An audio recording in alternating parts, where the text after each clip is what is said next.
Innal hamdalillah nahmaduhu wa nasta'inuhu wa nastaghfiruh wa na'udzu billahi min syururi anfusina wa min sayyiati a'malina may yahdihillahu fala mudhillalah wa may yudlil fala hadiyalah.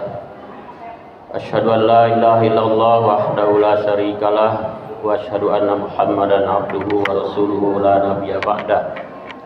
Allahumma fasholli wa sallim ala nabiyyina Muhammadin wa ala alihi wa sahbihi wa man tabi'ahum bi ihsanin ila yaumil qiyamah. Amma ba'du fa ya ayyuhan nas ittaqullaha haqqa tuqatih wa la tamutunna illa wa antum muslimun. A'udzu billahi minasy syaithanir rajim. Ya ayyuhalladzina amanu taqullaha wa aminu bi rasulihi yu'tikum kiflaini min rahmatih wa yaj'al lakum nuran tamshuna bihi wa yaghfir lakum wallahu ghafurur rahim. Kaum muslimin jamaah salat Jumat yang dirahmati Allah Subhanahu wa taala, mengawali khutbah ini khatib mengajak para jamaah semua, mari kita meningkatkan keimanan dan ketakwaan kita kepada Allah Subhanahu wa taala dimanapun kita berada dan dalam situasi apapun yang sedang kita hadapi. Di dalam Al-Quran yang baru saja saya bacakan tadi, Allah menjanjikan bagi barang siapa yang konsisten, istiqomah memelihara keimanan dan ketakwaan kepada Allah, maka Allah akan memberikan rahmat dua bagian. Yu'tikum kiflaini min rahmatih, yaitu menjadikan cahaya, dan dengan cahaya itu kita bisa berjalan di jalan yang lurus dan benar. Yang kedua, tentu saja Allah nanti akan memberikan ampunan terhadap segala dosa dan kesalahan kita. Dengan demikian hadirin sekalian, insya Allah bagi orang yang punya konsistensi menguatkan keimanan kemudian ketakwaan, maka Allah akan senantiasa memberikan jalan, memberikan yang digambarkan di situ adalah sinar, cahaya. Tentu saja itu adalah hidayah dari Allah Subhanahu wa taala. Sehingga kita melaksanakan semua aktivitas kehidupan di dunia ini berjalan di atas ketentuan Allah, berjalan di atas syariat Allah, berjalan di atas apa yang ditentukan, yang diinginkan oleh Allah Subhanahu wa taala. Hadirin yang berbahagia, senafas dengan anjuran ini, dengan ajakan ini, saya ingin sedikit menjelaskan, memberikan tambahan penjelasan. Ada ayat Al-Quran, tegasnya surat Al-Baqarah ayat 208. Allah mengingatkan kepada kita, bagi barang siapa yang sudah menetapkan pilihan beriman kepada Allah, maka keimanannya itu harus dibuktikan dengan keberislaman secara utuh, secara menyeluruh, secara totalitas. Jadi sekali lagi, bagi barang siapa yang sudah menetapkan pilihan keimanan, karena keimanan itu adalah pilihan, hadirin sekalian, ya. Di dalam surat Al-Kahfi itu ada disebutkan, ya. Jadi bagi barang siapa yang mau beriman, berimanlah. Bagi barang siapa yang kafir, kafirlah silakan. Tetapi bagi mereka yang sudah menetapkan pilihan keimanan itu, sekali lagi Allah menghendaki agar pembuktian keimanan itu dilakukan dengan cara keberislaman. Karena Islam itu adalah cara atau jalan untuk melaksanakan iman. Islam itu adalah jalan untuk mewujudkan keimanan kita. Maka tidak ada arti bila seseorang mengaku beriman tapi ketika mewujudkan keimanan itu jauh dari Islam, atau tidak islami, atau tidak mengacu pada ajaran Islam, itu sia-sia. Karena itulah di dalam surat Al-Baqarah ini ayat 208 Allah berfirman, Ya ayyuhallazina amanu dkhulu fis-silmi kafah wala tattakhidhu min duni syaiton wala tatabi'u khutuwati syaiton innahu lakum aduwwum mubin. Ya. Wahai orang yang beriman, masuklah kamu ke dalam Islam itu secara keseluruhan, kafah. Kafah itu totalitas. Kenapa disebut totalitas? Karena Islam itu adalah agama yang sempurna, agama yang lengkap, agama yang mengatur semua aspek kehidupan. Bukan hanya agama yang mengatur ritual hubungan kita kepada Allah. Bukan hanya agama yang mengatur ta'abudi dalam arti makhdoh. Ya. Tapi Islam adalah agama yang juga mengatur tata hubungan. Ya. Yang kita kenal dalam istilah diktum keislaman itu muamalah duniawiyah. Ya. Nah, kata Allah, sekali kamu beriman, berislamlah secara keseluruhan. Jangan ketika beribadah menampakkan keislaman, tapi ketika keluar dari masjid, ketika selesai ibadah makdoh, jauh dari nilai keislaman, jauh dari sistem keislaman. Jadi ini peringatan untuk kita. Senafas dengan ayat ini, hadirin sekalian, ada juga ayat lain yang mengingatkan juga. Ini di dalam surat Al-Jasiyah ayat 18. Allah berfirman, "Summa ja'alnaka 'ala syari'ati minal amri fattabi'ha wa la tattabi' ahwa alladzina la ya'lamun." Kemudian kami jadikan engkau wahai Muhammad sesuatu berdiri di atas syariatku, kata Allah. Maka ikuti itu syariat dan jangan sekali-kali mengikuti ya, jalan-jalan setan. Jangan sekali-kali mengikuti hawa nafsu setan. Karena setan itu pada umumnya adalah hinggap pada orang-orang yang tidak mau mengerti, yang tidak mau memahami keunggulan, kelengkapan ajaran ini. Karena itulah disebut di situ fattabi'ha wa la tattabi' ahwa alladzina la ya'lamun. Jangan kamu mengikuti hawa nafsu setan, hawa nafsu orang-orang yang tidak paham. Nah, jadi poinnya hadirin sekalian, sekali lagi, ketika kita sudah menyatakan diri kita beriman pada Allah, konsekuensinya maka kita harus buktikan keberislaman kita secara utuh, secara lengkap, secara totalitas. Itu satu.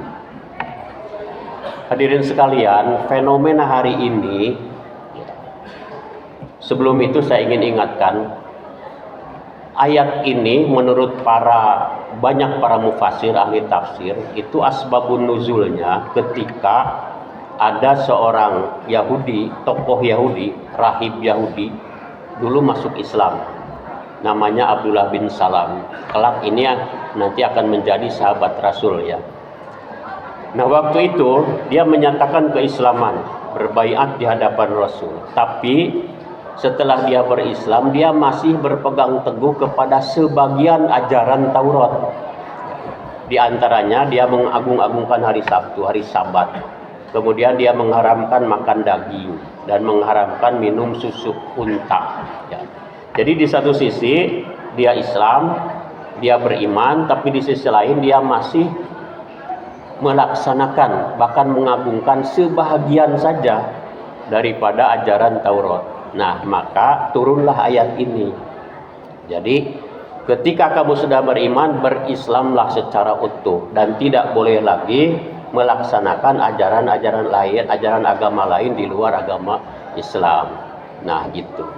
Hadirin sekalian, fenomena hari ini kita sering menyaksikan kerancuan ya. Kerancuan orang ketika menyatakan keberislaman, ketika melaksanakan keislamannya. Kerancuan ini kalau boleh saya amati, yang pertama ya, tidak sedikit ada orang yang mencampur adukan ajaran Islam ini dengan ajaran-ajaran yang lain. Dicampur adukan, padahal Al-Quran itu tegas mengatakan wala talbisul haqqa wa taktumul haqqa wa antum ta'lamun ya. Jangan kamu campur adukan itu, yang hak itu. Apa yang hak? Islam. Ya, padahal kamu mengetahui gitu. Bahasa eh, aktualnya mungkin itu sinkritisme ya.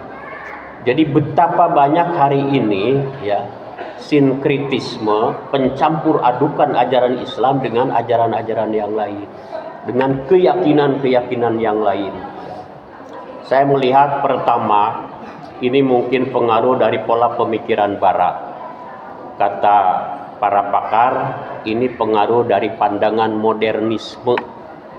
Sehingga banyak ajaran Islam yang dicampur aduk dengan pandangan modernisme itu yang berakar pada filsafat Barat. Apa fenomenanya? Fenomenanya lahir liberalisme Islam, sekularisme Islam. Ya. Sekularisme itu menyempitkan ajaran Islam hanya pada tataran urusan pribadi, ya. Hanya pada persoalan hubungan pribadi dengan Tuhan. Itu sekularisme. Dan membatasi ajaran Islam untuk tidak masuk ke wilayah-wilayah yang lebih luas. Wilayah-wilayah hubungan antar manusia, muamalah, Islam itu hanya digambarkan sebagai ritual pribadi semata-mata. Akibatnya apa? Akibatnya Islam itu sempit, memang disempitkan. Dan ini ada desain besar, desain global ya dari para pemikir Barat itu. Sehingga muncul istilah ya sekularisme. Memang sejarahnya sekularisme ini adalah di bidang lain, ekonomi, sosial, budaya, tapi merambah ke urusan pemahaman agama.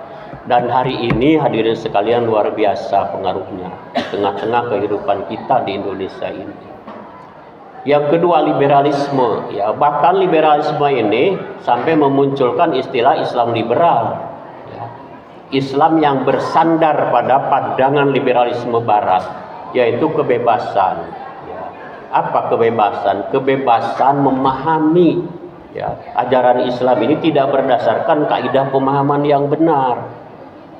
Kita tahu memahami Islam ini tidak sembarangan, karena lengkapnya ajaran Islam, agungnya ajaran Islam, mulianya ajaran Islam, maka dalam cara memahaminya pun ada metode, ada kaidah, ya, ada pakem.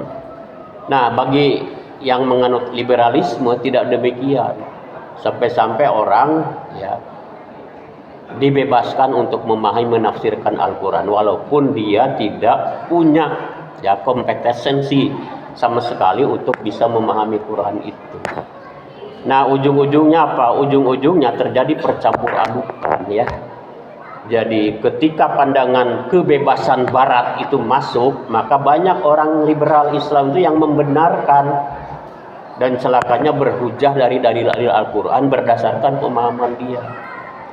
Contoh umpamanya sekarang LGBT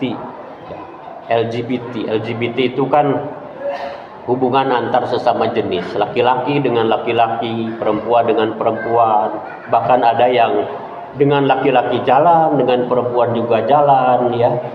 Itu lahir dari pandangan kebebasan Barat ya, masuk ke tengah-tengah kehidupan kita. Celakanya bagi mereka yang terlalu mengagumi ya pemikiran itu, maka dia justifikasi berdasarkan ajaran Islam. Ini sudah tidak sedikit hari ini. Banyak tokoh yang menyebutkan LGBT itu tidak ada larangan dalam Islam. Perkawinan itu kata mereka yang terpenting adalah ya bisa melahirkan rasa tenang, tentram, bukan soal jenis kelamin. Sampai seperti itu.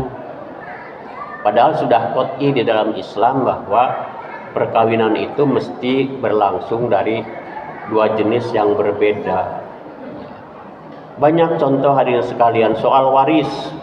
Karena dunia sudah dianggap maju, peran perempuan sudah dianggap melebihi laki-laki, maka ketentuan waris yang sudah tercantum dalam Al-Quran laki-laki 2 bagian, perempuan 1 bagian, itu digugat. Sudah dianggap kuno itu. Karena itu makanya kesetaraan gender itu mesti berlaku juga dalam ketentuan waris. Sampai seperti itunya ya. Jadi kalau dalam Al-Quran fattabi'ha wala tattabi' ahwa allazina la ya'lamun, ikuti syariat itu, jangan mengikuti hawa nafsu. Bagi mereka syariat malah digugat karena syariat itu sudah tidak up to date lagi, sudah tidak dianggap sesuai dengan kondisi zaman hari ini. Tapi ketika kita tanya apa agama Anda? dia pasti menjawab agama saya adalah Islam. Inilah bukti betapa pencampur adukan ya keberislaman seseorang itu. Yang tadi itu adalah fenomena yang dipengaruhi oleh pandangan-pandangan filosofi barat. Modernisme melahirkan sekularisme, liberalisme dan lain sebagainya. Luar biasa hadirin sekalian ya. Kemudian yang kedua hadirin sekalian, kerancuan berpikir juga hari ini tidak sedikit yang juga dipengaruhi oleh nativisme ya. Nativisme itu adalah faham, aliran, keyakinan yang bersandar pada kepercayaan lokal ya. Kalau dalam Al-Quran itu disebutkan sebagai as-sabi'in, sabi'in, kelompok sabi'in. Sabi'in itu adalah agama-agama lokal, kepercayaan-kepercayaan lokal yang tumbuh di Arab waktu itu ketika Islam datang. Hari ini di kita ini luar biasa ya. Dan luar biasanya lagi nanti modernisme itu berkolaborasi dengan nativisme ya. Itu. Karena itulah makanya jangan aneh kalau kita mendengar hari ini orang mengaku Islam tapi sampai melakukan satu keyakinan bahwa warisan budaya nenek moyang mereka itu mestilah dihidupkan. Karena itulah yang paling berjasa untuk bangsa kita, seperti itu. Saya teringat pada waktu Nabi Ibrahim ya, membangun masyarakatnya, meluruskan cara berpikir masyarakat yang waktu itu kepercayaannya memang kepercayaan lokal waktu itu. Ditanya oleh Nabi Ibrahim, wahai kaumku, wahai bapakku, kenapa kamu begitu asik menyembah berhala ini? Jadi masyarakat waktu itu menyembah berhala tapi juga percaya pada Allah. Karena berhala dianggap sebagai perantara yang bisa menyampaikan aspirasi, doa, kepentingan mereka. Nabi Ibrahim bertanya, kenapa kamu seperti itu? Jawabnya, qalu wajadna aba'ana laha abidin. Ya, kami melakukan ini karena nenek moyang kami seperti dulu. Nenek moyang kami dulu juga seperti ini. Karena itulah makanya kami harus mewarisi, harus melestarikan apa-apa yang ditinggalkan nenek moyang. Hari ini terjadi itu. Maka praktek kepercayaan yang bertahan dihidupkan ya, dihidupkan hadirin sekalian ya. Ada ilusi untuk menghidupkan kerajaan-kerajaan, taruhlah kerajaan Hindu di Jawa Barat ya, kerajaan-kerajaan Buddha. Kemudian kita tahu memang betul sebelum Islam datang ke Indonesia ya, agama yang hidup itu adalah Hindu, Buddha dan agama lokal itu. Tapi Islam datang memberikan pencerahan, meluruskan akidah, dan itu sukses besar. Hari ini oleh mereka dianggap Islamlah yang merusak warisan kita, warisan luhur kita. Karena itulah mari kita kembalikan. Itu yang terjadi hadirin sekalian. Celakanya yang punya pandangan sekarang itu ditakdirkan punya kekuasaan. Jadi lewat kekuasaannya dia berubah lewat berbagai kebijakannya. Sehingga bagi dia obsesinya ya, pola kehidupan masyarakat mestilah dikembalikan kepada zaman nenek moyang dulu itu ya. Wa iza qila lahum tabi'u ma anzalallahu qalu bal nattabi'u ma wajadna alaihi aba'ana awalau kana syaitanu yad'uhum ila azabis sa'ir. Jadi mesti kembali kepada warisan nenek moyang kita. Hadirin sekalian, baik nilai-nilai modernisme maupun nativisme, dua-duanya itu sama ya. Paling tidak memunculkan fobia terhadap Islam. Ya. Ketika mendengar Islam, mendengar diktum-diktum, istilah-istilah nama-nama yang dianggap Islami, mereka alergi. Alergi. Sampai-sampai istilah-istilah yang sudah hidup di kalangan masyarakat kita, ya, karena memang dulu terjadi akulturasi budaya. Bagi kita akulturasi budaya kalau itu berpositif, kenapa tidak? Ya. Nah bagi mereka tidak. Ya. Islam dianggap sebagai yang kekuatan yang menghancurkan mereka. Karena itu muncul Islamfobia.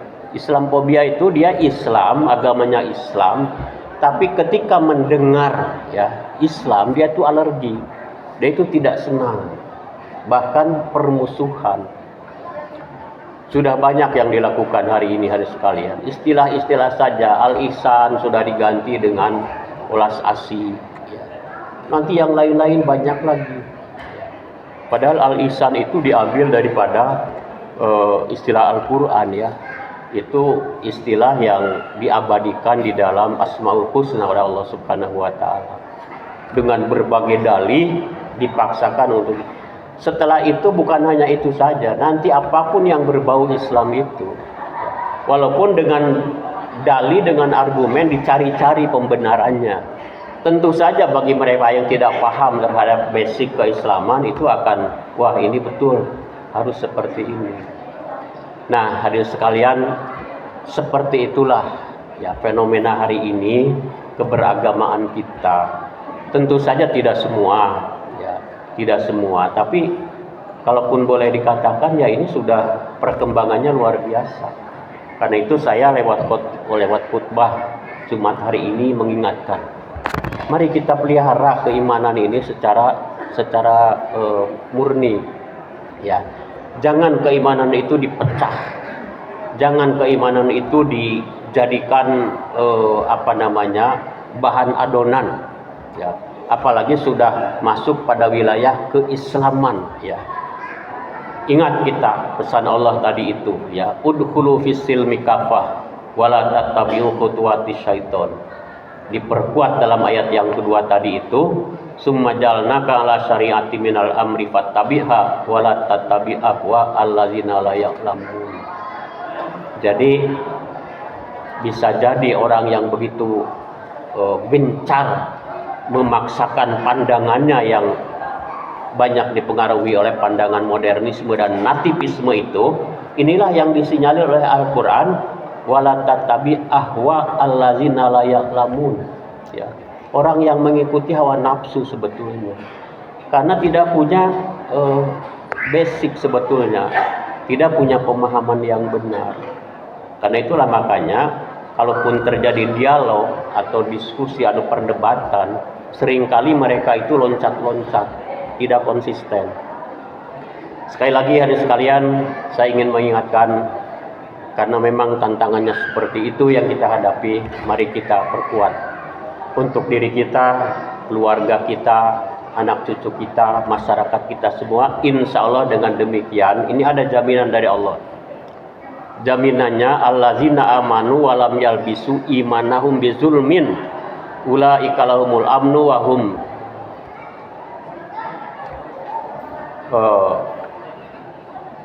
bagi mereka yang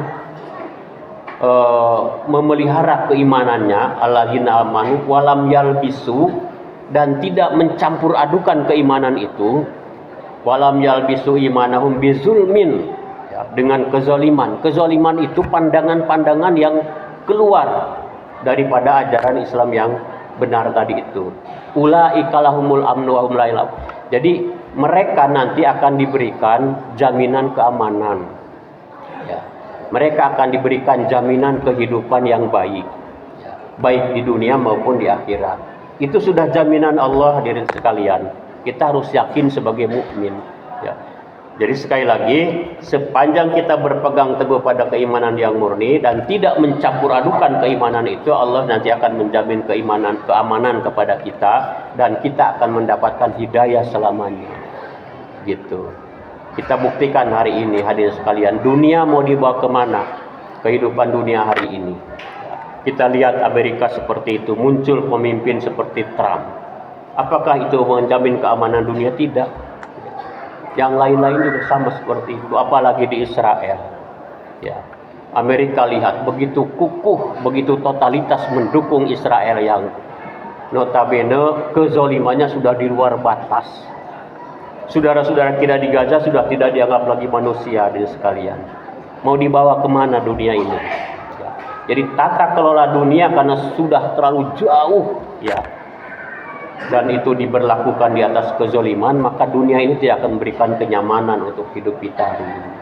Kita harus yakin sekali lagi, jika keimanan kita terpelihara dengan baik dan kita tidak mencampur adukan keimanan itu, Allah menjamin keamanan untuk kita dan senantiasa memberikan hidayah.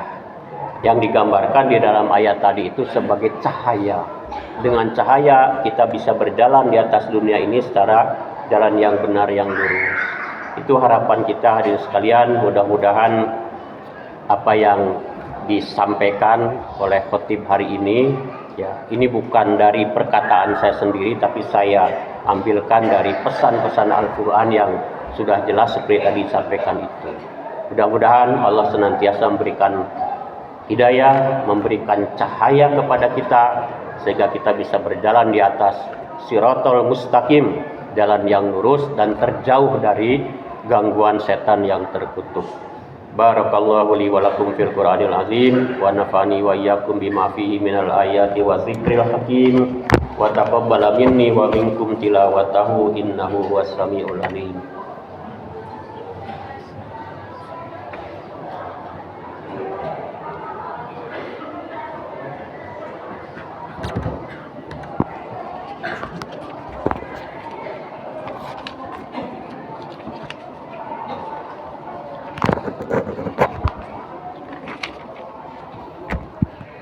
Alhamdulillahilladzi ja'alana wa iyyakum ibadihil muttaqin wa addabana bil Qur'anil karim. Asyhadu an la ilaha illallah wahdahu la syarikalah wa asyhadu anna Muhammadan abduhu wa rasuluh. Allahumma shalli wa sallim ala Muhammadin wa ala alihi wa sahbihi ajmain. Amma ba'du fa ya ayyuhan nas ittaqullaha haqqa tuqatih wa la tamutunna illa wa antum muslimun. Wa qala Allah ta'ala innallaha malaikatahu yusholluna 'alan nabi ya ayyuhalladzina amanu shollu 'alaihi wa sallimu taslima. Allahumma sholli wa sallim wa barik ala Muhammad wa ala alihi wa ashabihi ajmain wa ardu anna ma'hum bi rahmatika ya arhamar rahimin. Allahumma ighfir lil muslimina wal muslimat wal mu'minina wal mu'minat al ahya'i minhum wal amwat. Innaka sami'un qaribun mujibud da'wat. Rabbana la tuzigh qulubana ba'da idh hadaitana wa hab lana min ladunka rahmatan innaka antal wahhab. Rabbana ighfir lana wa liwalidayna warhamhuma kama rabbayana shighara. Rabbana taqabbal du'a innaka antas samiul alim wa tub 'alaina innaka antat tawwabur rahim. Rabbana atina fid dunya hasanah wa fil akhirati hasanah wa qina azabannar. Bi fadlika subhana rabbika rabbil izzati amma yasifun wa salamun alal mursalin walhamdulillahi rabbil alamin. Wassalamualaikum warahmatullahi wabarakatuh. Allahu akbar, Allahu akbar. Asyhadu an la ilaha illallah.